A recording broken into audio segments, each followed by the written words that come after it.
Are psychopaths a result of nature or nurture? Well, first of all, psychopaths are people suffering from a chronic mental disorder with abnormal or violent social behaviors. Psychopaths lack emotions, especially social emotions like shame, guilt, and sympathy.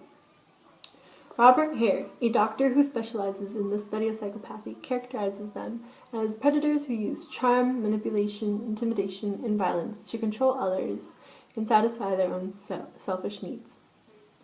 What causes psychopathy?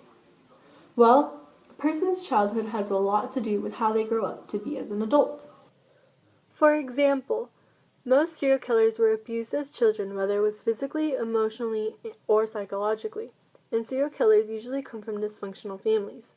A child can have psychopathic tendencies, and if not treated, can lead to the child becoming a true psychopath as an adult. Beth Thomas, a 6-year-old little girl, is an example of what an abused child can become. Do you ever stick pins in people? Mm-hmm. Who? My brother. Okay. Do you do it a little bit or a lot? A lot. Okay. And what are you trying to do to your brother? Kill him. Why do you want your brother to die? Because I was hurt so bad, and I don't want to be around people. Okay. Who else would you like to stick pins into? Mommy and Daddy. What would you like to have happen to them? Die.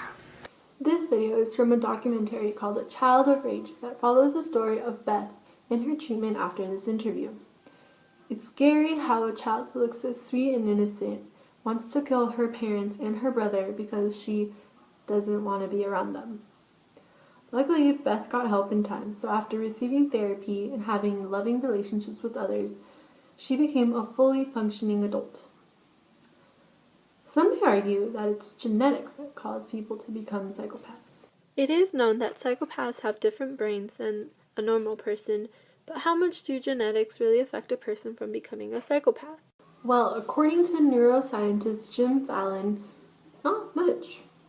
Fallon was scanning the brains of murderers and serial killers who were in prison to study psychopathy, and also scanning the brains of him and his family to see if someone had a chance of getting the Alzheimer's disease. When he was looking at his family scans, he realized that one looked very abnormal, but almost exactly the same as one of the murderer's brain. Turns out it was his own brain. Later on, he found out that in his family there were a large number of murderers. He did have some psychopathic traits, like superficial charm, narcissism, and pathological lying. But he isn't a criminal like the stereotype suggests. Well, to this day, he has been surrounded in a loving environment with a loving mother and now a loving wife, son, and daughters. So there you have it. Genetics don't have much to do with a person becoming a psychopath. It's a person and environments that makes them who they are as an adult.